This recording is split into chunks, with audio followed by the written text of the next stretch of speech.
ਦਿੱਲੀ ਸਿੱਖ ਗੁਰਦੁਆਰਾ ਪ੍ਰਬੰਧਕ committee ਵੱਲੋਂ ਆਯੋਜਿਤ all India ਪੰਥਕ ਕਨਵੈਨਸ਼ਨ ਨੇ ਤਖਤ ਸ੍ਰੀ ਦਮਦਮਾ ਸਾਹਿਬ ਦੇ ਜਥੇਦਾਰ ਗਿਆਨੀ ਹਰਪ੍ਰੀਤ ਸਿੰਘ ਦੀਆਂ ਸੇਵਾਵਾਂ ਸਮਾਪਤ ਕਰਨ ਬਾਰੇ ਸ਼੍ਰੋਮਣੀ ਗੁਰਦੁਆਰਾ ਪ੍ਰਬੰਧਕ ਕਮੇਟੀ ਵੱਲੋਂ ਲਿਆ ਗਿਆ ਫੈਸਲਾ ਮੁੱਢੋਂ ਹੀ ਰੱਦ ਕਰ ਦਿੱਤਾ ਹੈ ਤੇ ਗਿਆਨੀ ਹਰਪ੍ਰੀਤ ਸਿੰਘ ਨੂੰ ਕਿਹਾ ਕਿ ਉਹ ਸਿੱਖ ਧਰਮ ਦੇ ਵਿਸ਼ਵ ਭਰ ਵਿੱਚ ਪ੍ਰਚਾਰ ਤੇ ਪ੍ਰਸਾਰ ਲਈ ਕੰਮ ਕਰਨ, ਜਿਸ ਲਈ ਦਿੱਲੀ ਸਿੱਖ ਗੁਰਦੁਆਰਾ ਪ੍ਰਬੰਧਕ ਕਮੇਟੀ ਸਮੇਤ ਸਮੁੱਚੀਆਂ ਸਿੱਖ ਸੰਸਥਾਵਾਂ ਉਹਨਾਂ ਦਾ ਸਾਥ ਦੇਣਗੀਆਂ। ਗੁਰਦੁਆਰਾ ਰਕਾਬਗੰਜ ਸਾਹਿਬ ਕੰਪਲੈਕਸ ਵਿੱਚ ਭਾਈ ਲੱਖੀ ਸ਼ਾਹ ਵਣਜਾਰਾ ਹਾਲ ਵਿੱਚ ਹੋਈ ਆਲ ਇੰਡੀਆ ਪੰਥਕ ਕਨਵੈਨਸ਼ਨ ਵਿੱਚ ਅੱਜ ਅੱਧਾ ਦਰਜਨ ਦੇ ਕਰੀਬ ਮਤੇ ਸਰਬਸੰਮਤੀ ਨਾਲ ਪ੍ਰਵਾਨ ਕੀਤੇ ਗਏ। ਇਨ੍ਹਾਂ ਵਿੱਚ ਪਹਿਲੇ ਮਤੇ ਰਾਹੀਂ ਸ੍ਰੀ ਅਕਾਲ ਤਖਤ ਸਾਹਿਬ ਵੱਲੋਂ 2 ਦਸੰਬਰ ਨੂੰ ਸੁਣਾਏ ਗਏ ਹੁਕਮਨਾਮੇ ਨੂੰ ਇਨ-ਬਿਨ ਲਾਗੂ ਕਰਵਾਉਣ ਦੀ ਹਿਮਾਇਤ ਕੀਤੀ ਗਈ।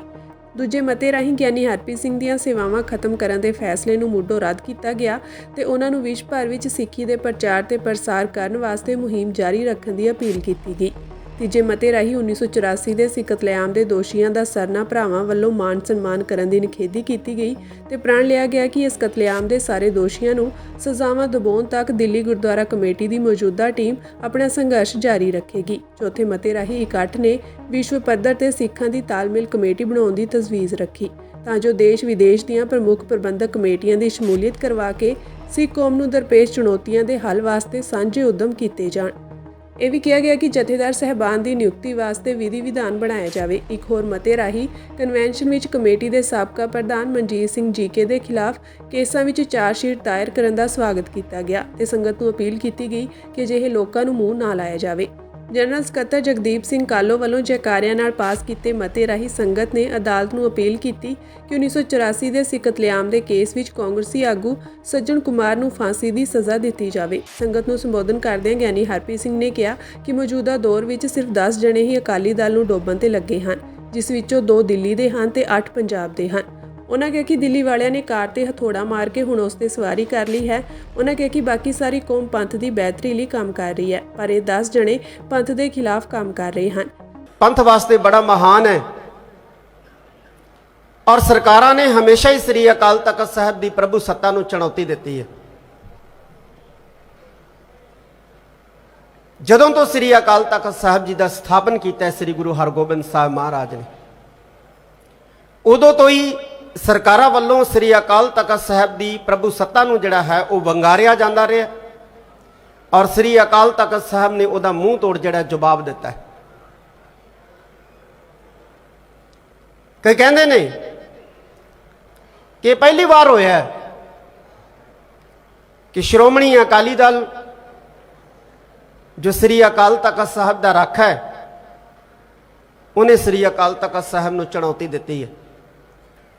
ਪਰ ਮੈਂ ਆਪ ਜੀ ਨੂੰ ਦੱਸ ਦਿਆਂ ਕਿ ਸ਼੍ਰੋਮਣੀ ਅਕਾਲੀ ਦਲ ਜਾਂ ਸ਼੍ਰੋਮਣੀ ਅਕਾਲੀ ਦਲ ਦਾ ਕੋਈ ਵਰਕਰ ਜਾਂ ਸ਼੍ਰੋਮਣੀ ਅਕਾਲੀ ਦਲ ਦਾ ਸ੍ਰੀ ਅਕਾਲ ਤਖਤ ਸਾਹਿਬ ਨੂੰ ਸਮਰਪਿਤ ਕੋਈ ਲੀਡਰ ਸ੍ਰੀ ਅਕਾਲ ਤਖਤ ਸਾਹਿਬ ਨੂੰ ਚੁਣੌਤੀ ਦੇਣ ਬਾਰੇ ਸੁਪਨੇ ਵਿੱਚ ਵੀ ਨਹੀਂ ਸੋਚ ਸਕਦਾ।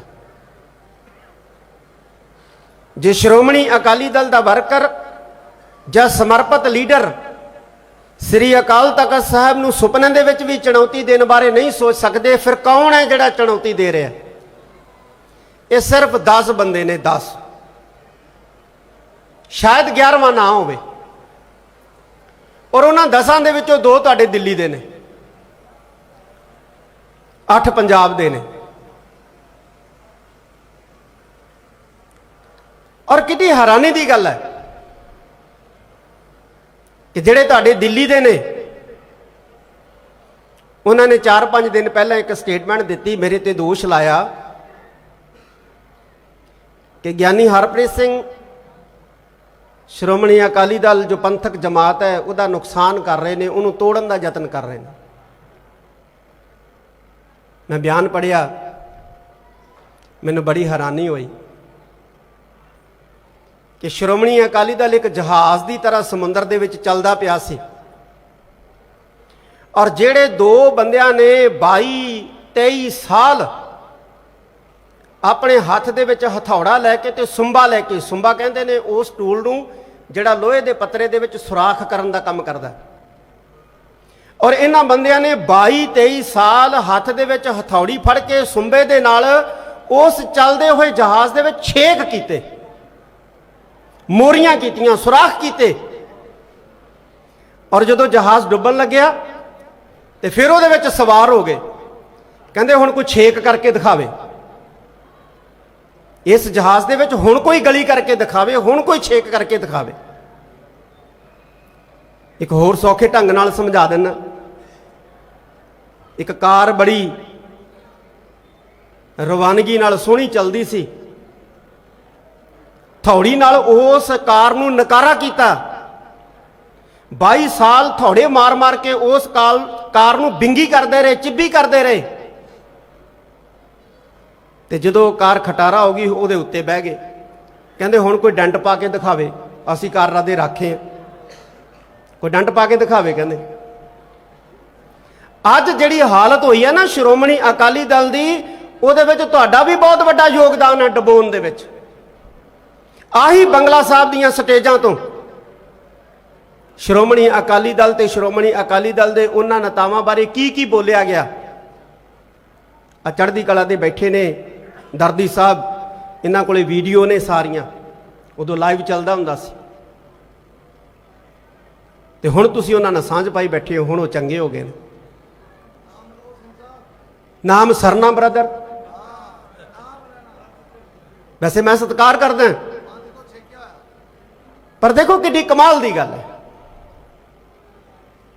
ਇਹ 10 ਬੰਦੇ ਨੇ ਜਿਨ੍ਹਾਂ ਨੇ ਸ਼੍ਰੋਮਣੀ ਅਕਾਲੀ ਦਲ ਦਾ ਬੇੜਾ ਜਿਹੜਾ ਹੈ ਉਹ ਡੋਬਣ ਦੇ ਵਿੱਚ ਕੋਈ ਕਸਰ ਨਹੀਂ ਛੱਡੀ ਹੈ। ਜਿਹੜੇ 6-6 7-7 ਫੁੱਟ ਦੇ ਸੱਪ ਖਾ ਗਏ, ਉਹ ਮੇਰੇ ਬਾਰੇ ਕਹਿੰਦੇ ਗਿਆਨੀ ਹਰਪ੍ਰੀਤ ਸਿੰਘ ਗਡੋਏ ਖਾਂਦਾ, ਜਿਹੜੇ 2-2 ਇੰਚ ਦੇ ਹੁੰਦੇ ਆ, ਜਿਨ੍ਹਾਂ ਨੇ 6-6 7-7 ਫੁੱਟ ਦੇ ਸੱਪ ਨਿਗਲ ਲਏ, ਉਹ ਦੋਸ਼ ਲਾਉਂਦੇ ਆ 2-2 ਇੰਚ ਦੇ ਗਡੋਏ ਖਾ ਗਏ ਨੇ ਗਿਆਨੀ ਹਰਪ੍ਰੀਤ ਸਿੰਘ। ਤਾਂ ਕਰਕੇ ਜੀ ਅਸੀਂ ਇਹਨਾਂ ਦੇ ਖਿਲਾਫ ਹਾਂ। ਕੁਛ ਤਾਂ ਸੋਚੋ। ਸਿੱਖਾਂ ਦੀ ਰਾਜਸੀ ਹੋਂਦ ਦੀ ਪ੍ਰਤੀਨਿਧਤਾ ਕਰਦੀ ਹੈ ਜਮਾਤ ਸਾਡੀ। ਜਿਹੜਾ ਤੁਹਾਡੀ ਈਨ ਮੰਨ ਲੈਂਦਾ ਹੈ, ਉਹ ਕੁਝ ਕਰੀ ਜਾਵੇ, ਉਹ ਸਤਿਕਾਰਯੋਗ ਹੈ। ਜਿਹੜਾ ਤੁਹਾਡੀ ਈਨ ਨਹੀਂ ਮੰਨਦਾ ਜਾਂ ਤੁਹਾਡੇ ਗਲਤ ਫੈਸਲਿਆਂ ਦੇ ਖਿਲਾਫ ਖੜ ਜਾਂਦਾ ਹੈ, ਉਹ ਕਾਂਗਰਸ ਦਾ ਹੋ ਜਾਂਦਾ, ਉਹ ਬੀਜੇਪੀ ਦਾ ਹੋ ਜਾਂਦਾ, ਉਹ ਕਾਂਗਰਸ ਦਾ ਹੋ ਜਾਂਦਾ, ਉਹ ਬੀਜੇਪੀ ਦਾ ਹੋ ਜਾਂਦਾ। ਮਾਸਟਰ ਤਾਰਾ ਸਿੰਘ ਸ਼੍ਰੋਮਣੀ ਅਕਾਲੀ ਦਲ ਦੇ ਇੱਕ ਵਾਹਦ ਪ੍ਰਧਾਨ ਸਨ। ਉਹ ਪੰਜਾਬ ਤੋਂ ਬਾਹਰ ਦੇ ਸਿੱਖਾਂ ਨੂੰ ਹਮੇਸ਼ਾ ਇਹ ਗੱਲ ਕਿਹਾ ਕਰਦੇ ਸੀ, ਔਰ ਜਥੇਦਾਰ ਗੁਰਚਰਨ ਸਿੰਘ ਜੀ ਟੌੜਾ ਵੀ ਪੰਜਾਬ ਤੋਂ ਬਾਹਰ ਦੇ ਸਿੱਖਾਂ ਨੂੰ ਇੱਕ ਗੱਲ ਹਮੇਸ਼ਾ ਕਿਹਾ ਕਰਦੇ ਸੀ। ਉਹ ਕਹਿੰਦੇ ਤੁਸੀਂ ਮਿਨੋਰਟੀ ਦੇ ਵਿੱਚੋਂ, ਤੁਸੀਂ ਆਪਣੀ ਰਾਜਨੀਤਿਕ ਸਾਂਝ ਜਿਹਦੇ ਨਾਲ ਮਰਜ਼ੀ ਰੱਖੋ, ਲੇਕਿਨ ਧਾਰਮਿਕ ਸਾਂਝ ਤੁਹਾਡੀ ਸ਼੍ਰੋਮਣੀ ਗੁਰਦੁਆਰਾ ਪ੍ਰਬੰਧਕ ਕਮੇਟੀ, ਸ਼੍ਰੋਮਣੀ ਅਕਾਲੀ ਦਲ ਤੇ ਸ੍ਰੀ ਅਕਾਲ ਤਖਤ ਸਾਹਿਬ ਨਾਲ ਰਹਿਣੀ ਚਾਹੀਦੀ ਹੈ। ਕਿੱਡਾ ਸੋਹਣਾ ਖਿਆਲ ਸੀ ਕਿ ਰਾਜਨੀਤਿਕ ਸਾਂਝ ਤੁਸੀਂ ਜਿਹਦੇ ਨਾਲ ਮਰਜ਼ੀ ਰੱਖੋ, ਕਿਉਂਕਿ ਤੁਸੀਂ ਪੰਜਾਬ ਤੋਂ ਬਾਹਰ ਬਿਜ਼ਨਸ ਕਰਦੇ ਹੋ, ਤੁਹਾਡੇ ਬਿਜ਼ਨਸ ਨੇ, ਤੁਹਾਡੇ ਕਾਰੋਬਾਰ ਨੇ, ਲੇਕਿਨ ਧਾਰਮਿਕ ਤੌਰ ਤੇ ਸਾਂਝ ਜਿਹੜੀ ਹੈ ਤੁਸੀਂ ਆਪਣੀਆਂ ਪੰਥਕ ਸੰਸਥਾਵਾਂ ਦੇ ਨਾਲ ਰੱਖੋ। ਇਹ ਨਿਹਾਇਤ ਜ਼ਰੂਰੀ ਹੈ। ਇਹ ਕਿਹਾ ਕਰਦੇ ਸੀ, ਉਹ ਸਿਆਣਪ ਭਰੇ ਬੋਲ ਬੋਲਿਆ ਕਰਦੇ ਸੀ। ਔਰ ਜਿਵੇਂ ਸਰਦਾਰ ਤਰਲੋਚਨ ਸਿੰਘ ਜੀ ਨੇ ਦੱਸਿਆ, ਇਹ ਗੱਲ ਬਿਲਕੁਲ ਸੱਚ ਹੈ ਕਿ ਪੰਜਾਬ ਤੋਂ ਬਾਹਰ ਦੇ ਸਿੱਖਾਂ ਦੀ ਸਾਰ ਜਿਹੜੀ ਹੈ ਉਹ ਪਿਛਲੇ 22-23 ਸਾਲਾਂ ਦੌਰਾਨ ਜਿਹੜਾ ਹੈ ਉਹ ਨਹੀਂ ਲਈ ਗਈ, ਬਿਲਕੁਲ ਵੀ ਨਹੀਂ ਲਈ ਗਈ। ਪੰਜਾਬ ਤੋਂ ਬਾਹਰਲੇ ਸਿੱਖਾਂ ਦੇ ਰਾਜਨੀਤਿਕ ਹਾਲਾਤ ਕਿੱਦਾਂ ਦੇ ਨੇ, ਕਿਸ ਤਰ੍ਹਾਂ ਉਹਨਾਂ ਦੀ ਰਾਜਨੀਤਿਕ ਜਿਹੜੀ ਹੈ ਉਹ ਮਜ਼ਬੂਤੀ ਹੈ ਨਹੀਂ ਹੈ। ਆਰਥਿਕ ਤੌਰ ਤੇ ਸਿੱਖਾਂ ਦੇ ਪੰਜਾਬ ਤੋਂ ਬਾਹਰ ਹਾਲਾਤ ਕੀ ਨੇ, ਸਮਾਜਿਕ ਤੌਰ ਤੇ ਸਿੱਖਾਂ ਦੇ ਹਾਲਾਤ ਕੀ ਨੇ, ਔਰ ਧਾਰਮਿਕ ਤੌਰ ਤੇ ਸਿੱਖ ਕਿਹੋ ਜਿਹੇ ਨੇ, ਕਦੇ ਸਾਰ ਨਹੀਂ ਲਈ ਹੈ। ਇਸ ਕਨਵੈਨਸ਼ਨ ਵਿੱਚ ਬਲਜੀਤ ਸਿੰਘ ਦਾਦੂਵਾਲ ਨੇ ਕਿਹਾ ਕਿ ਅੱਜ ਦੀ ਕਨਵੈਨਸ਼ਨ ਦੀ ਮੇਜ਼ਬਾਨੀ ਕਰਨ ਵਾਸਤੇ ਦਿੱਲੀ ਗੁਰਦੁਆਰਾ ਕਮੇਟੀ ਵਧਾਈ ਦੀ ਪਾਤਰ ਹੈ। ਉਹਨਾਂ ਕਿਹਾ ਕਿ ਸ਼੍ਰੋਮਣੀ ਕਮੇਟੀ ਤੇ ਸ਼੍ਰੋਮਣੀ ਅਕਾਲੀ ਦਲ ਤੇ ਤਖਤ ਸਾਹਿਬਾਨ ਦੇ ਜੋ ਹਾਲ ਹਨ ਉਸ ਲਈ ਬਾਦਲ ਪਰਿਵਾਰ ਜ਼ਿੰਮੇਵਾਰ ਹੈ। ਉਹਨਾਂ ਕਿਹਾ ਕਿ ਉਹ ਗਿਆਨੀ ਰਘਬੀਰ ਸਿੰਘ ਜਥੇਦਾਰ ਸ਼੍ਰੀ ਅਕਾਲ ਤਖਤ ਸਾਹਿਬ ਨੂੰ ਅਪੀਲ ਕਰਦੇ ਹਨ ਕਿ ਇਸ ਮਾਮਲੇ ਦਾ ਹੱਲ ਉਹਨਾਂ ਚਿਰ ਨਹੀਂ ਹੋਣਾ ਜਿੰਨਾ ਚਿਰ ਉਹ ਅਕਾਲੀ ਫੂਲਾ ਸਿੰਘ ਦਾ ਰੋਲ ਨਹੀਂ ਨਿਭਾਉਂਦੇ ਤੇ ਸੁਖਬੀਰ ਬਾਦਲ ਨੂੰ ਪੰਥ ਵਿੱਚੋਂ ਖਾਰਜ ਨਹੀਂ ਕਰਦੇ। ਗੁਰੂ ਪਿਆਰਿਓ, ਜਿਹੜੇ ਹਾਲਾਤ ਅੱਜ ਸਾਡੀਆਂ ਪੰਥਕ ਸੰਸਥਾਵਾਂ ਦੇ ਸ਼੍ਰੋਮਣੀ ਗੁਰਦੁਆਰਾ ਪ੍ਰਬੰਧਕ ਕਮੇਟੀ ਜਾਂ ਸ਼੍ਰੋਮਣੀ ਅਕਾਲੀ ਦਲ ਜਾਂ ਸਾਡੇ ਤਖਤ ਸਾਹਿਬਾਨਾਂ ਦੇ ਜੋ ਕੀਤੇ ਗਏ, ਇਹਦੇ ਵਾਸਤੇ ਜੋ ਜ਼ਿੰਮੇਵਾਰ ਹੈ ਬਾਦਲ ਪਰਿਵਾਰ, ਉਹਦੇ ਬਾਰੇ ਤੁਸੀਂ ਸਾਰਿਆਂ ਨੇ ਬੜੇ ਵਿਸਥਾਰ ਨਾਲ ਇੱਥੇ ਬੋਲਣ ਵਾਲੇ ਬੁਲਾਰਿਆਂ ਪਾਸੋਂ ਤੇ ਸਤਿਕਾਰਯੋਗ ਸਿੰਘ ਸਾਹਿਬਾਨਾਂ ਪਾਸੋਂ ਸਰਵਣ ਕੀਤਾ। ਮੈਂ ਬੇਨਤੀ ਕਰੂੰਗਾ ਜਿਹੜੇ ਅੱਜ ਡਿਊਟੀ ਨਿਭਾ ਰਹੇ ਸਿੰਘ ਸਾਹਿਬਾਨ ਜਥੇਦਾਰ ਗਿਆਨੀ ਰਘਵੀਰ ਸਿੰਘ ਜੀ, ਮੈਂ ਮੀਡੀਆ ਦੇ ਦੁਆਰਾ ਵੀ ਵੱਖ-ਵੱਖ ਚੈਨਲਾਂ ਦੇ ਉੱਪਰ ਇਹ ਅਪੀਲ ਉਹਨਾਂ ਨੂੰ ਕਰ ਚੁੱਕੇ ਹਾਂ ਤੇ ਅੱਜ ਦੀ ਇਸ ਪੰਥਕ ਕਨਵੈਨਸ਼ਨ ਦੇ ਵਿੱਚੋਂ ਵੀ ਅਪੀਲ ਕਰਨੀ ਚਾਹੁੰਦਾ ਕਿ ਇਸ ਮਸਲੇ ਦਾ ਹੱਲ ਉਹਨਾਂ ਚਿਰ ਸ਼ਾਇਦ ਨਹੀਂ ਹੋਣਾ ਜਿੰਨਾ ਚਿਰ ਜਥੇਦਾਰ ਰਘਵੀਰ ਸਿੰਘ ਜੀ, ਜਥੇਦਾਰ ਅਕਾਲੀ ਫੂਲਾ ਸਿੰਘ ਵਾਲਾ ਰੋਲ ਅਦਾ ਨਹੀਂ ਕਰਦੇ।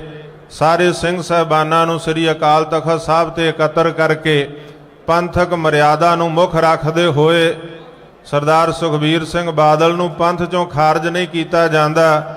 ਮੈਂ ਸਮਝਦਾ ਜਿਹੜੀ ਕੋਈ ਮਾੜੀ ਮੋਟੀ ਕਮੀ ਰਹਿੰਦੀ ਹੈ ਪੰਥ ਦੇ ਨਿਘਾਰ ਦੀ, ਉਹ ਵੀ ਉਹਨੇ ਪੂਰੀ ਕਰ ਦੇਣੀ ਹੈ।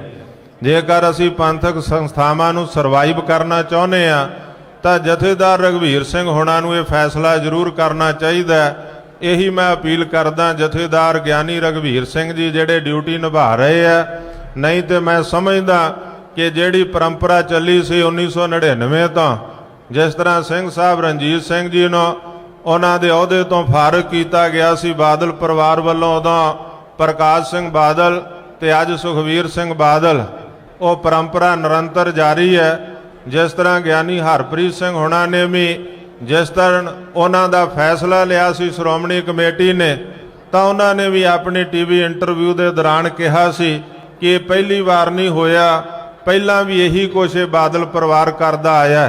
ਤਾਂ ਮੈਂ ਸਮਝਦਾ ਕਿ ਜਥੇਦਾਰ ਰਘਵੀਰ ਸਿੰਘ ਹੋਣਾ ਨੂੰ ਇਹ ਪੰਥ ਨੂੰ ਚੜ੍ਹਦੀ ਕਲਾ ਵਾਲੇ ਪਾਸੇ ਲਿਜਾਣ ਲਈ ਇਹ ਜੋ ਬਾਦਲ ਪਰਿਵਾਰ ਅਮਰ ਵੇਲ ਬਣ ਕੇ ਸਾਡੇ ਸਿੱਖੀ ਪੰਥ ਦੇ ਬੂਟੇ ਤੇ ਛਾਇਆ ਤੇ ਪੰਥ ਦਾ ਨੁਕਸਾਨ ਕਰ ਰਿਹਾ, ਇਹਨੂੰ ਜਿੰਨਾ ਚਿਰ ਪੰਥ ਚੋਂ ਖਾਰਜ ਨਹੀਂ ਕੀਤਾ ਜਾਂਦਾ ਉਹਨਾਂ ਚਿਰ ਮੈਂ ਸਮਝਦਾ ਇਸ ਮਸਲੇ ਦਾ ਹੱਲ ਨਹੀਂ ਹੋਣਾ।